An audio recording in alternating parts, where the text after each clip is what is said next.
कि मदनपुर में कुछ उनकी प्रॉपर्टी पर अवैध रूप से तोड़ने का आरोप उन्होंने लगाया है और उन्होंने शिकायत दी थी इस थाने में 5 तारीख को और 14 तारीख को भी एक शिकायत दी गई और उनका आरोप है कि कोई कार्रवाई जो है वो अभी तक उतनी जितनी चाहिए थी उनको नहीं हुई है।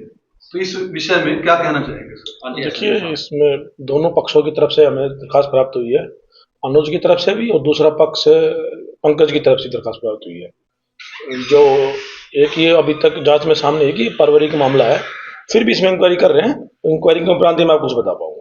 जानकारी लवांगे जानकारी इस विषय के ऊपर आज प्रेस वार्ता इस विषय को जानने का प्रयास करेंगे। पूरा मामला क्या है जानेंगे। आरोप लगाए जा रहे हैं सर, आप पूरी जानकारी लेने वीडियो वो आप लगा रहे हैं। आप पहले अपना परिचय दीजिए और विस्तृत जानकारी। हाँ जी सर, पूरी जानकारी। मैं सबसे प्रथम आप सब भाइयों का अभिनंदन करता हूं। आप लोग मेरे कहने पे अब यहाँ पे आए हैं और मेरी बात सुन रहे हैं। ठीक है जी।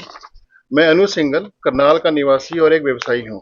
मेरे गांव मधुपुर के पास स्थित कार्यालय पर जिस प्रकार सुनियोजित तरीके से हमला किया गया वह केवल चोरी या तोड़फोड़ की घटना नहीं है, बल्कि एक सोचा समझा आपराधिक षड्यंत्र है। मैं पिछले महीने अपने व्यवसाय के सिलसिले में विदेश गया हुआ था। 5 फरवरी को जब मैं लौटा तो मैंने देखा कि मेरे कार्यालय का पूरा फ्लोर अवैध रूप से गिरा दिया गया था और लाखों रुपए का सामान चोरी कर लिया गया था। मैंने तुरंत पुलिस को शिकायत दी और पुलिस मौके पर भी आई, लेकिन कोई ठोस कानूनी कार्रवाई नहीं की गई। इसके लिए आपने कोई पटवारी से निशानदेही करवाई कि जो रिश्ती है ये जगह इसका सब कुछ है सर। मेरे ये लेटेस्ट गिरदौरी लेटेस्ट इंतकाल है। इसमें कोई बदलाव नहीं है। जैसा 2012 में थी वैसे इंतकाल सेम है। ये आपके साथ ये 3 दिन पुरानी कॉपी है तहसीलदार की। जगह आपकी वही है? हाँ जी, हाँ जी।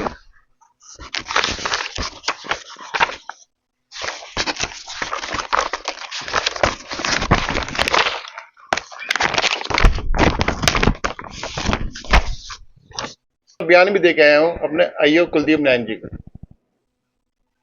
जो आपने एप्लीकेशन दी थी उसके बाद कोई कॉपी है आपके? हाँ जी, बिल्कुल है। जो आप दिया होगा आपको कि कौन लोग थे वो? और सर मुझे अभी तक कोई मेरे पास ठोस ज्ञान नहीं है। बात कह रहे हैं कि एसएचओ साहब ने आपको कुछ बताया ही नहीं इस बारे में? नहीं बताया।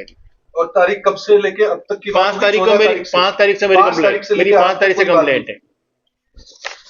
अब आप क्या चाहते हैं सर?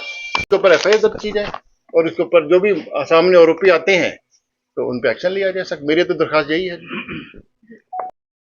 कि मदनपुर में कुछ उनकी प्रॉपर्टी पर अवैध रूप से तोड़ने का आरोप उन्होंने लगाया है और उन्होंने शिकायत दी थी इस थाने में 5 तारीख को और 14 तारीख को भी एक शिकायत दी गई और उनका आरोप है कि कोई कार्रवाई जो है वो अभी तक उतनी जितनी चाहिए थी उनको नहीं हुई है। तो इस विषय में क्या कहना चाहेंगे सर? देखिए, इसमें दोनों पक्षों की तरफ से हमें दरखास्त प्राप्त हुई है, अनुज की तरफ से भी और दूसरा पक्ष पंकज की तरफ से दरखास्त प्राप्त हुई है। जो एक ये अभी तक जांच में सामने है कि फरवरी का मामला है, फिर भी इसमें इंक्वायरी कर रहे हैं। इंक्वायरी के उपरांत ही मैं आपको कुछ बता पाऊंगा।